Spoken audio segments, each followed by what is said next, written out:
menu for today is, okay, ayan, kinalamansi ang bangus.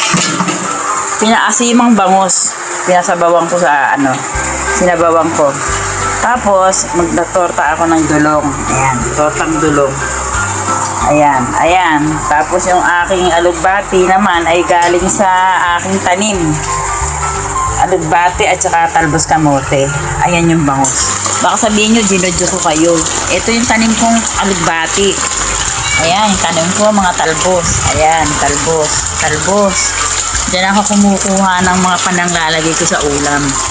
Nagtanim kami ng talbos kamote sa timba at saka ng alugbati. Siyempre, para naman hindi masayang. Ayan. Hindi na ako bibili sa palengke. Sinusubukan ko pa rin magtanim ng nagtanim na ako ng luya. Ayan na yung luya. Ayan yung bangos. Malaki na yung luya. Dahil kumukulo na siya, ilalagay ko na yung bangos. 6 na piraso dahil dito kakain lahat ng mga apo ko. Yan. Pagkulo niyan, ilalagay ko na itong mga talbos. Tsaka alugbati. Hugasan ko muna siya. Then maya maya ipiprito ko na itong dulong. Nilagyan ko siya ng sangkap na bawang, sibuyas, paminta, itlog at harina.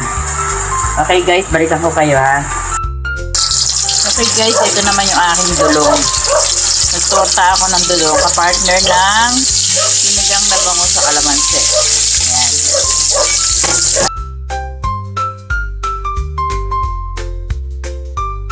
Ito na nga ang aking sabaw na bangos. Ang pinang-asim ko po dito ay kalamansi. Hindi ako gumamit ng ibang yung nor na pampaasim. Nor tamarin, hindi po ako gumamit. Kalamansi lang po. Ngayon, medyo pagpakulo-pakulo lang, iuhulog ko na ngayon yung tinitas kong talbos kamote at alugbati. Yan. Then, maya-maya po ay tuto na siya. Kakain na kami. Medyo maulan, masarap kumain ng ganito ngayon. Lalo na din sa mga batang laging nagpupuyat, kailangan nilang kumain ng sustansya. Kailangan kumain ng talbos ng kamote. Okay guys, hintayin lang po natin siyang kumulo. Pag kulo niyan, luto na po yan, kakain na kami. Okay guys, balikan dito kayo. Aming pinaasimang sinigang na bango sa kalamansi. Yan. Okay guys.